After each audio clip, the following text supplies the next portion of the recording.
Hi, everyone. Steve Adubato. More importantly, we welcome for the first time JP Pedoto, who is Pride Plus, I'll get that out, Pride Plus Program Coordinator and Clinician for Family Connections, New Jersey.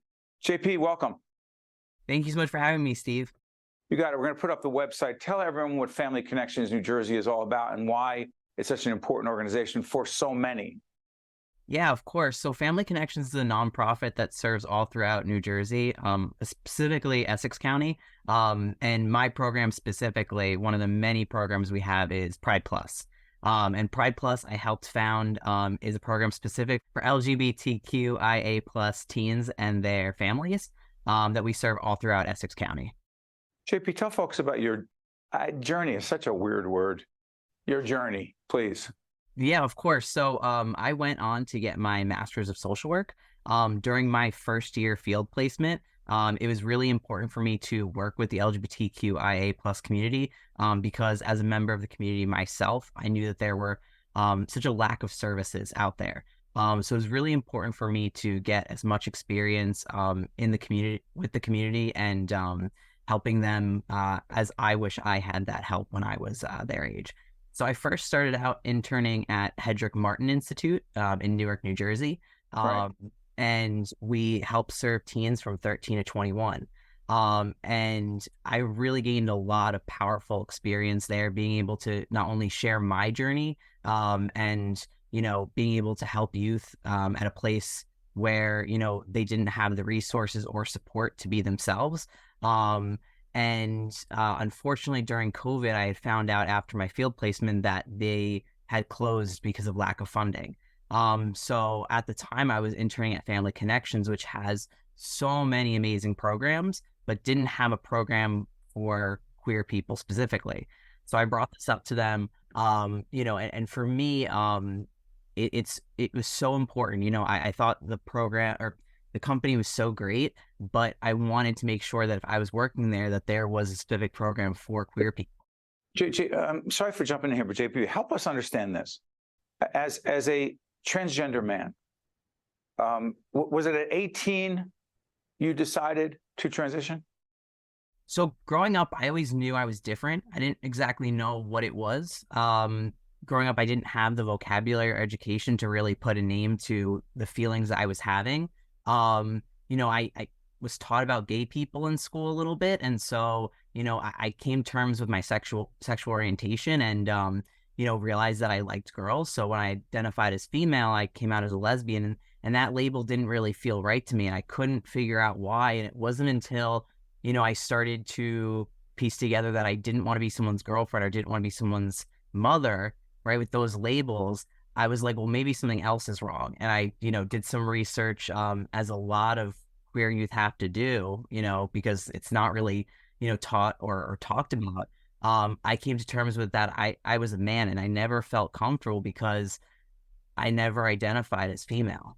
So when I was a little before 20, I decided to start, I came out, I started medically transitioning. So I started hormone replacement therapy. I've been on testosterone now for a little over 5 years. And I've gone through like the medical, social, and legal aspects of transitioning. Help us understand this, because your perspective on this is so valuable, JP.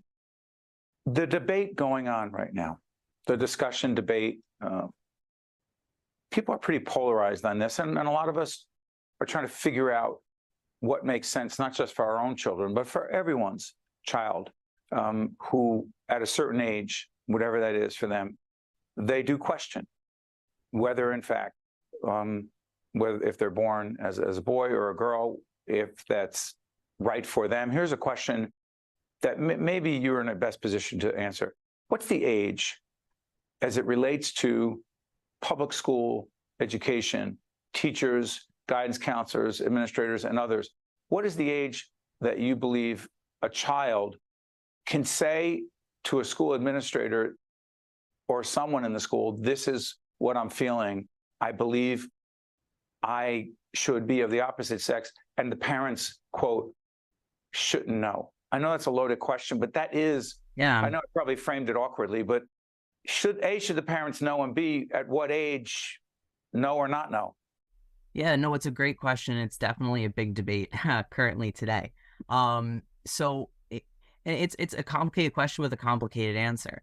Um, you know, it's something where, um, you know, children, and there's a lot of misinformation about this going on right now, is the conversations that we have with high schoolers or adults is not the same conversation we're having with young children, right? So we can come into an elementary school and have conversations about inclusion and, you know, diversity and things like that, and support children and figuring out who they are and what that looks like.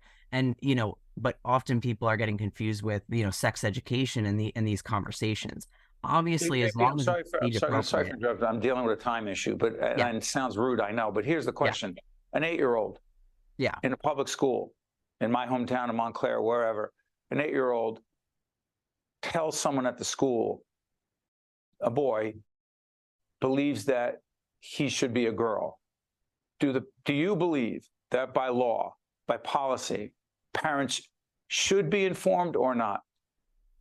They shouldn't be, right? So New Jersey says that they should not be. They should be able to be themselves authentically. At this point, the school should have the resources and support to be able to support that child and hopefully get them to a point where they are able to have a conversation with the parents. Unfortunately, if the parents aren't accepting, they need to make sure that supports are in place to support the child. You know, kids have a concept of their gender by age 3. So these are conversations that, again, it's not to try to sway a kid one way or another, but to make sure the kid is comfortable. And so it's clear to you that parents who are loving and caring and want to do everything they can for their child should not know for a 3, 4, 5, 6, 7, or 8-year-old child that this is what the child has told a teacher, a guidance counselor, whomever. Don't tell the parents. You believe that should be a policy across this country?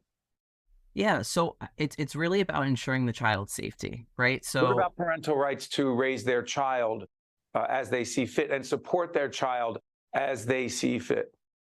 Well, so at this point, when a child comes out, that's when the school should really be working with the child to assess, like, if there are supports in place and if they are accepting.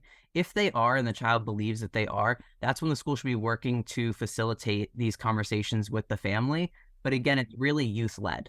It's really like the youth can lead this conversation. And again, the younger the child is, the more supports are needed to have these conversations and to assess the situation.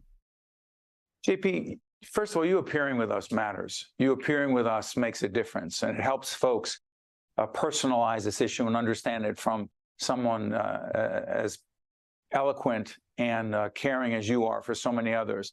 And the thing that I picked up more than anything else is you do not want other young people to struggle in the way you have struggled, and to give them the support they need, regardless of what their opinion may be on parental rights versus what the school should be doing or not. JP Pedoto, Pride Plus, Pride, you know, I've been at this for 30 years. I can't say Pride Plus, program coordinator and clinician for Family Connections, New Jersey. Check them out.